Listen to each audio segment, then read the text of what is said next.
மக்கள் பயன்பெற மாதிரி ஒரு மருத்துவமனை கட்டினாங்க. எதுக்கு கட்டினாங்க? மக்களுக்கு பயன்படாத ஒரு திட்டத்துக்கு பணத்தை கமிஷன் அடிக்கிறதுக்கோசம் கட்டினாங்க.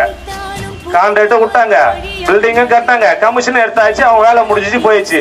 அதுல சிவில் இருக்காங்களா, டாக்டர் எத்தனை பேர் இருக்காங்க, அது பராமரிக்கிறாங்களா, டெய்லியும் வந்து ஒர்க் பண்ணாங்களான்னு பார்த்தா 10 மணி மேல கூட்டிட்டு உள்ள ஆள் கிடையாது.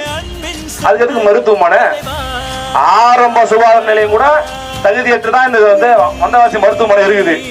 அந்த நிலைமை வச்சிருக்காரு. ஆனா கேட்டா இங்க வந்து சட்டமன்ற உறுப்பினர் வந்து திமுக எம்பி, திமுக என்னத்துக்கு இருக்கிறாங்கன்னே தெரியல. பெஸ்ட் ஊர்ல இருக்காங்களா?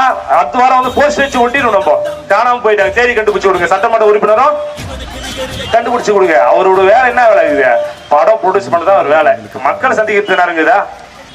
இந்த வந்தவாசி தொகுதியில வந்தவாசி சுற்றில் உள்ள பகுதிகளில் ஒரே ஒரு சின்ன அடிப்படை வசதி கூட கிடையாது.